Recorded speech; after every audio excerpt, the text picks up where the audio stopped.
स्वागत आहे तुम्हा सर्वांचं या तुमच्या माझ्या यूट्यूब चॅनलवर ज्याचं नाव आहे learn and Joy with J. मित्रांनो, आज आपण हिंदीची PYQ सोडवणार आहोत, जी TET आणि CETसाठी खूप 30 महत्त्वाचे प्रश्न घेऊन आलेली आहे. नमस्कार सर्व शिक्षक मित्रांनो, विद्यार्थी मित्रांनो. हिंदीच्या नवीन PYQमध्ये आपणा सर्वांचं स्वागत. आज आपण TET असेल किंवा CTT असेल दोन्हीसाठी उपयुक्त अशी हिंदीची ही PYQ 30 प्रश्नांची मालिका आपण घेऊन आलेलो आहोत. आजचा आपला पहिला प्रश्न है, निम्नलिखित में से भाववाचक संज्ञा का उदाहरण कौन सा है?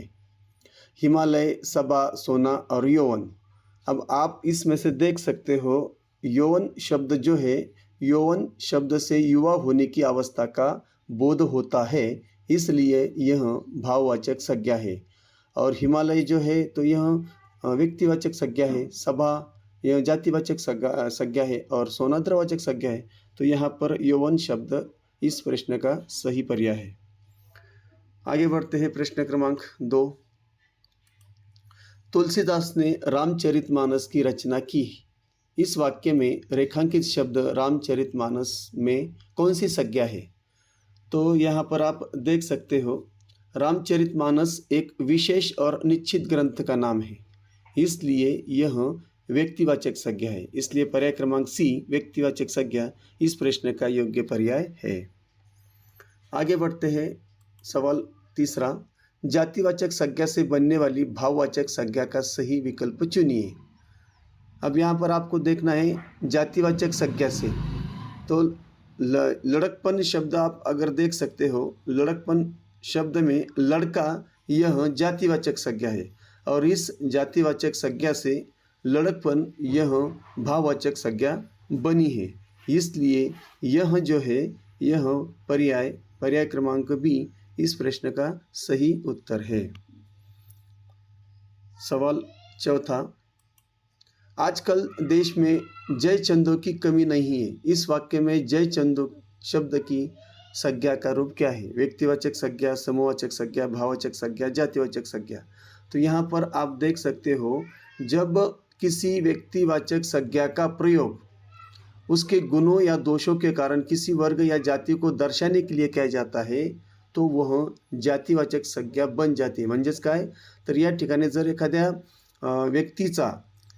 व्यक्तीच्या नावाचा त्याच्या गुण आणि दोषा म्हणजे गुण आणि दोषामुळं जर त्याच्या संपूर्ण जातीचा त्या ठिकाणी जर बोध होत असेल, तर त्या ठिकाणी ती संज्ञा जातिवाचक संज्ञा म्हणजे होते. म्हणजेच काय, सामान्य रूप त्याचं होतं.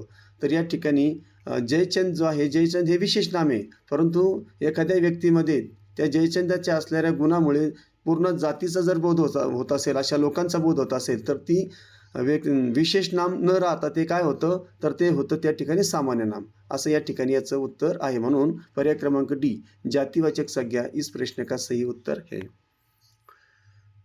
सवाल 5वां. प्रश्न 5वां, निम्नलिखित में से द्रववाचक संज्ञा का सही उदाहरण कौन सा है? म्हणजेच काय, तर या ठिकाणी द्रववाचक नाम जे आहे ते आपल्याला ओळखायचं आहे. पर्याय आपके सामने दिए हैं, नदी, मिठास, तेल और कक्षा.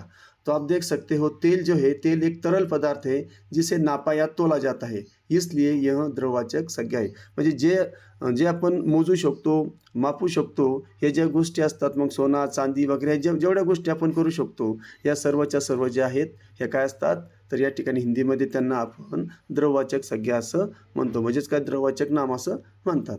तर या ठिकाणी पर्याय क्रमांक C इस सवाल का सही जवाब है पर्याय क्रमांक C तेल. छठे सवाल की तरफ चलते हैं. सर्वनाम के कुल कितने भेद होते हैं? तो याद रखना है, हिंदी व्याकरण में सर्वनाम के मुख्य रूप से 6 भेद माने जाते हैं.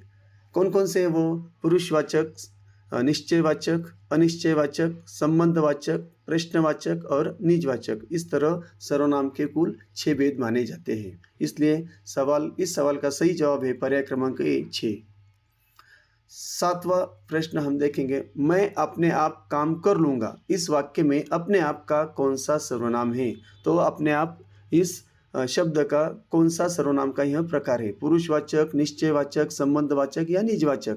तो यहाँ पर याद रखना है, जहाँ वक्ता अपने लिए आप या अपने आप या स्वयं शब्द का प्रयोग करता है, वह निजवाचक सर्वनाम होता है। इसलिए पर्याय क्रमांक डी निजवाचक सर्वनाम यह इस प्रश्न का सही जवाब है।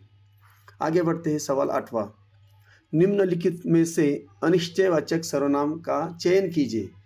अब अनिश्चयवाचक सर्वनाम म्हणजेच काय की ज्याचा स्पष्ट बोध होत नाही, म्हणजे एखादी व्यक्ती असो की वस्तू असो त्याचा स्पष्ट बोध होत नहीं। कोई शब्द किसी निश्चित व्यक्ति या वस्तु का बोध नहीं कराता, इसलिए यह अनिश्चयवाचक सर्वनाम है।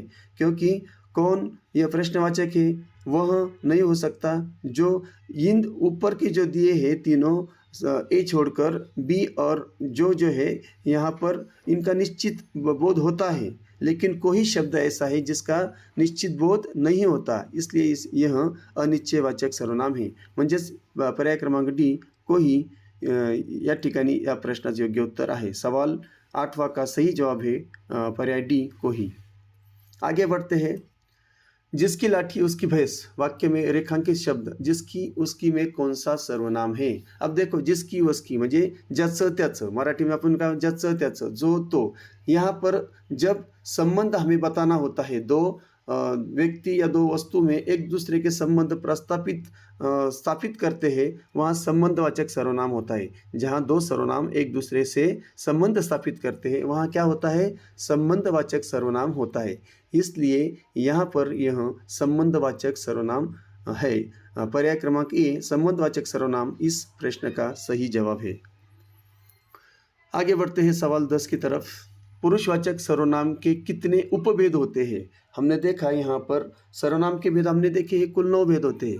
तो यहाँ पुरुषवाचक सर्वनाम के कुल कितने भेद होते हैं, 6 भेद होते हैं हमने देखे। लेकिन यहाँ पर पुरुषवाचक सर्वनाम के उपभेद कितने होते हैं, तो वह 3 होते हैं। कितने होते हैं, 3। कौन कौन से, उत्तम पुरुष यानी बोलने वाला, मध्यम पुरुष यानी सुनने वाला, और अन्य पुरुष जिसके बारे में बात हो रही हो वह अन्य। इस तरह से उत्तम पुरुष, मध्यम पुरुष और अन्य पुरुष, इस तरह से 3 उसके उपप्रकार यानी उपभेद होते हैं। पुरुषवाचक म्हणजेच काय, पुरुषवाचक सर्वनामाचे उपप्रकार 3 आहेत।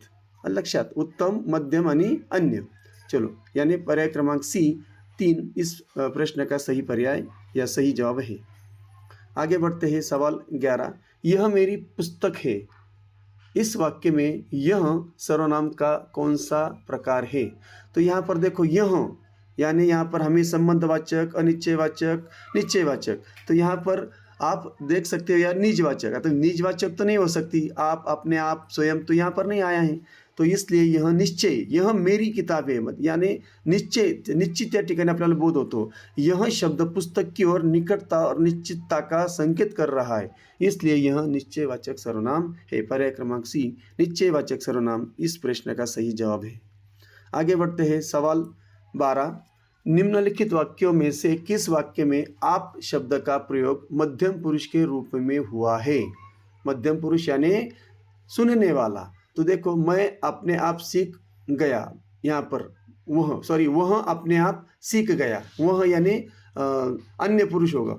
मैं आप ही चला जाऊँगा, मैं यानी मैं मेरे बारे में बोल रहा हूँ, यानी जो पहला है वह, यानी यह नहीं हो सकता। हमें क्या ढूंढना है, उत्तम मध्यम पुरुष ढूंढना है। मैं यह उत्तम पुरुष होगा। और आप कल मुंबई जा रहे हो, आप यानी हमारे सामने जो खड़ा है उसे हम कह रहे हैं, यह वहाँ सुनने वाला है। यहाँ आप प्रयोग आदर सूचक शब्द के रूप में सुनने वाला यानी श्रोता आहे, इसलिए यह मध्यम पुरुष आहे। म्हणजेच या ठिकाणी जो मध्यम पुरुष आहे ज्याच्याबद्दल आपण बोलत आहोत, समोर आपल्या समोर उभा आहे तो, आणि त्या ठिकाणी आपण त्याला तो ऐकणार आहे, म्हणून त्या ठिकाणी तो मध्यम पुरुष। इसलिए सवाल 12 का सही जवाब है सी, आप कल मुंबई जा रहे हैं। चलो आगे बढ़ते हैं। 13 विशेषण से बनने वाली भाववाचक संज्ञा का चयन कीजिए। दानवता, हंसाई, ममता और धैर्य। अब आप देख सकते हो यहाँ पर धीर जो शब्द है, धीर यहाँ विशेषण है, धीर विशेषण है। तो धीर शब्द से धैर्य शब्द बना है, यानी यह विशेषण से भाववाचक संज्ञा बनी है। इसलिए पर्याय क्रमांक डी धैर्य इस प्रश्न का सही जवाब है। 14वां प्रश्न, सेना, दल, सभा और कुंज यह शब्द संज्ञा के किस भेद के अंतर्गत आते हैं। द्रववाचक संज्ञा तो नहीं आते। उसके बाद में समुदायवाचक या समूहवाचक। देखो यहाँ पर ये शब्द किसी एक व्यक्ति का नहीं बल्कि पूरे समूह का यानी समुदाय का बोध कराते हैं। इसलिए यह क्या है, यह सब समुदायवाचक यानी समूहवाचक संज्ञा है। पर्याय क्रमांक बी समुदायवाचक या समूहवाचक इस प्रश्न का सही जवाब है। 15वां प्रश्न की तरफ बढ़ते हैं। दूध में कुछ गिरा है, इस वाक्य में कुछ, देखो कुछ यानी इसका निश्चित बोध हमें नहीं होता। कुछ यानी यहाँ पर पर्याय निश्चयवाचक, अनिश्चयवाचक, प्रश्नवाचक, निजवाचक। तो यहाँ पर पर्याय क्रमांक बी अनिश्चयवाचक सर्वनाम यह इस प्रश्न का सही जवाब है। 16वां प्रश्न देखेंगे। हिंदी में मूल सर्वनाम शब्दों की कुल संख्या कितनी है? देखो यहाँ पर मराठीमध्ये 9 आहेत, है की नाही, परंतु या ठिकाणी मराठीमध्ये सर्वनाम किती आहेत? मूळ 9 आहेत, परंतु हिंदीमध्ये मात्र 2 ने वाढ केलेली आहे, म्हणून या ठिकाणी 11 हे त्याचं योग्य उत्तर आहे। तो हिंदी में सर्वनाम जो है, सर्वनाम कितने हैं? 11 है। तो मूल सर्वनाम कौन कौन से हैं हम देखेंगे। देखो पहला है मैं, उसके बाद में तू, आप, यह, वह, जो, सो, कोई, कुछ, कौन और आखिरी है क्या। इस तरह से पूरे कितने हैं? 11 है। तो हमें याद रखना है सर्वनाम जो हिंदी में है, सर्वनाम मूल सर्वनाम कितने हैं? 11 है। पर्याय क्रमांक सी 11 इस प्रश्न का सही जवाब है। आगे बढ़ते हैं। निम्नलिखित में से कौन सा शब्द हमेशा बहुवचन में प्रयुक्त होता है और व्याकरणिक दृष्टि से संज्ञा रूप है? यहाँ पर घर, प्रत्येक, प्राण और नदी। तो आप देख सकते हो यहाँ पर प्राण जो है, प्राण शब्द जातिवाचक संज्ञा है और उसका प्रयोग हमेशा बहुवचन में होता है, जैसे उसके प्राण निकल गए। तो यहाँ पर प्राण जो शब्द है, तो यह प्राण जो है ये बहुवचन होता है और यहाँ पर वो जातिवाचक संज्ञा भी है, इसलिए यह प्राण पर्याय क्रमांक सी इस प्रश्न का सही जवाब है। आगे बढ़ते हैं। 18वां प्रश्न। वह स्वतः ही जान जाएगा, इस वाक्य में स्वतः शब्द किस सर्वनाम का उदाहरण है? तो हमने पीछे भी देखा स्वतः, खुद, अपने आप, यह जो है यह सब निजवाचक सर्वनाम होते हैं, इसलिए पर्याय क्रमांक सी निजवाचक सर्वनाम इस प्रश्न का सही जवाब है। आगे बढ़ते हैं। 19वां प्रश्न। निम्नलिखित में से भाववाचक संज्ञा का सही समूह कौन सा है? गंगा, पुस्तक, बचपन तो नहीं हो सकता। उसके बाद में चांदी, कक्षा, क्रोध, इसमें भी मिक्स है। चांदी तो ये द्रववाचक संज्ञा है, कक्षा समवाचक संज्ञा है, तो यह भी नहीं हो सकता। तो हमें भाववाचक संज्ञा ढूंढनी है, पूरे के पूरे भाववाचक होने चाहिए। देखो पर्याय क्रमांक सी मिठास भाववाचक, शत्रुता भाववाचक, बुढ़ापा भाववाचक। ये तीनों शब्द अमूर्त अवस्था, गुण और भाव को दर्शाते हैं, इसलिए यह भाववाचक संज्ञा का सही समूह है। पर्याय क्रमांक सी इस प्रश्न का सही जवाब है। आगे बढ़ते हैं। प्रश्न 20। जैसा करोगे वैसा भरोगे, इस वाक्य में जैसा वैसा सर्वनाम के किस वेद के अंतर्गत आते हैं? देखो जैसा वैसा, जो, तो यहाँ पर यह संबंध बताते हैं। क्या करते हैं? संबंध, कर्म और उसके फल के बीच सर्वनाम शब्दों का द्वारा संबंध प्रस्थापित किया गया है। कर्म और उसके फल, जैसा करोगे वैसा भरोगे, तो संबंध और कर्म इनके बीच संबंध प्रस्थापित किया गया है, इसलिए यह संबंधवाचक सर्वनाम है। पर्याय क्रमांक ए संबंधवाचक सर्वनाम, यह इस प्रश्न का सही जवाब है। आगे बढ़ते हैं। राज्यपाल शब्द में कौन सी संज्ञा है? देखो सभी प्रशासनिक शब्द जो होते हैं, प्रशासनिक पदों के शब्द जैसे व्यवसायों और कार्यों के नाम, जैसे मुख्यमंत्री, शिक्षक, राज्यपाल, डॉक्टर, वकील, यह सब जो है यह सब जातिवाचक संज्ञा के अंतर्गत आते हैं, इसलिए जातिवाचक संज्ञा इस प्रश्न का सही जवाब है। 22वां प्रश्न देखते हैं। दरवाजे पर कौन खड़ा है, इस वाक्य में कौन किस प्रकार का सर्वनाम है? देखो सबसे पहले यहाँ पर हमें वाक्य देखना है। वाक्य में सवाल पूछा गया है यानी प्रश्न चिन्ह है, और कौन जो है तो कौन यह प्रश्न पूछने के लिए आया हुआ शब्द है, इसलिए यह प्रश्नवाचक संज्ञा का उदाहरण है या यह प्रश्नवाचक संज्ञा कहलाता है, इसलिए पर्याय क्रमांक सी इस प्रश्न का सही जवाब है। पर्याय क्रमांक सी प्रश्नवाचक सर्वनाम। आगे बढ़ते हैं। 23वां प्रश्न। क्रिया से बनने वाली भाववाचक संज्ञा का सही उदाहरण चुनिए। देखो यहाँ पर हमें क्या चुनना है? क्रिया से बनने वाली भाववाचक संज्ञा। पांडित्य नहीं, राष्ट्रीयता नहीं, चढ़ाई। देखो चढ़ाई, यहाँ पर चढ़ाई, चढ़ना यह एक क्रिया है और उससे बनने वाली जो संज्ञा है वह है चढ़ाई, इसलिए पर्याय क्रमांक सी चढ़ाई इस प्रश्न का सही जवाब है। आगे बढ़ते हैं। वे कल हमारे घर आएंगे। इस वाक्य में वे कौन सा सर्वनाम है? वे, देखो हमने पुरुषवाचक सर्वनाम के 3 भेद देखे। एक उत्तम पुरुष, मध्यम पुरुष और अन्य पुरुष। जो बोल रहा है वह है उत्तम पुरुष, जिसके बारे में या जो सुन रहा है वह मध्यम पुरुष, और तीसरे किसी व्यक्ति, अन्य व्यक्ति के बारे में हम बोल रहे हैं, वे यानी हमारे सामने नहीं है, इसलिए यह क्या है? यह अन्य पुरुषवाचक सर्वनाम है। वक्ता और श्रोता से भिन्न किसी तीसरे व्यक्ति या व्यक्तियों के लिए वे शब्द का प्रयोग यहाँ पर हुआ है, इसलिए यह अन्य पुरुष सर्वनाम है। पर्याय क्रमांक सी इस प्रश्न का सही जवाब है। आगे बढ़ते हैं। 25वां प्रश्न। निम्नलिखित में से व्यक्तिवाचक संज्ञा का चयन कीजिए। व्यक्तिवाचक यानी विशेष नाम। पर्वत, नारी, कामधेनु, मिठास। अब मिठास जो है तो भाववाचक संज्ञा है। नारी और पर्वत यह सामान्य नाम है, यानी यह क्या है? जातिवाचक संज्ञा है। और कामधेनु यह एक विशेष पौराणिक गाय का नाम है, इसलिए यह व्यक्तिवाचक संज्ञा है। इस प्रश्न का सही जवाब सी, कामधेनु। 26वां प्रश्न देखेंगे। तुम्हें क्या चाहिए? इस वाक्य में रेखांकित शब्द तुम्हें व्याकरण दृष्टि से क्या है? तो यह निश्चयवाचक सर्वनाम है, अन्यवाचक पुरुषवाचक सर्वनाम है, मध्यम पुरुषवाचक सर्वनाम है या उत्तम पुरुषवाचक सर्वनाम है।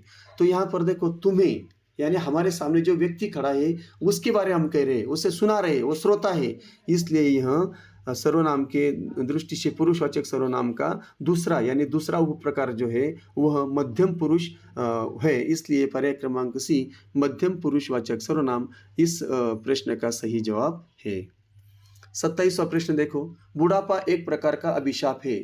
अभी बुढ़ापा इस शब्द की संज्ञा हमें पहचाननी है। संज्ञा का ये कौन सा प्रकार है? तो आप देख सकते हो यहाँ पर बुढ़ापा यानी हमें बुढ़ापा जीवन की एक अमूर्त अवस्था का नाम है, जिसे केवल महसूस किया जाता है या महसूस किया जा सकता है, इसलिए यह भाववाचक संज्ञा है। क्योंकि इतर बाकी जो समुदायवाचक, जातिवाचक, व्यक्तिवाचक यह इस प्रश्न का उत्तर नहीं है, तो पर्याय क्रमांक ए, भाववाचक संज्ञा इस प्रश्न का सही पर्याय है। 28वां प्रश्न देखेंगे। सर्वनाम का प्रयोग मुख्य रूप से भाषा में क्यों किया जाता है?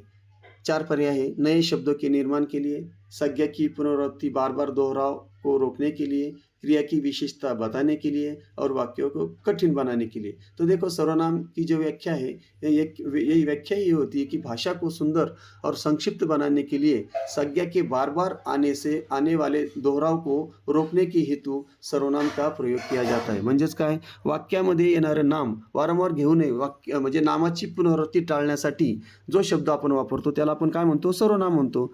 म्हणून या ठिकाणी पर्याय क्रमांक बी हे हिंदीमध्ये या ठिकाणी व्याख्या दिलेली आहे ती संज्ञा की पुनरावृत्ति बार बार दोहराव रोकने के लिए, यानी पर्याय क्रमांक बी इस प्रश्न का सही जवाब है।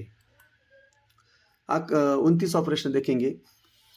निम्नलिखित वाक्यों में से किस वाक्य में सर्वनाम का अशुद्ध प्रयोग हुआ है? आता या ठिकाणी आपल्याला अशुद्ध शब्द ओळखायचा आहे। चलो हम चारों वाक्य पढ़ लेते। मैं तेरे को एक घड़ी दूंगा, आपके आग्रह पर मैं दिल्ली जा सकता हूँ, वह स्वयं यहाँ नहीं आना चाहती, मुझे इस बैठक की सूचना नहीं दी गई थी। तो आप देखेंगे पर्याय बी, पर्याय सी और पर्याय डी बिल्कुल सही है।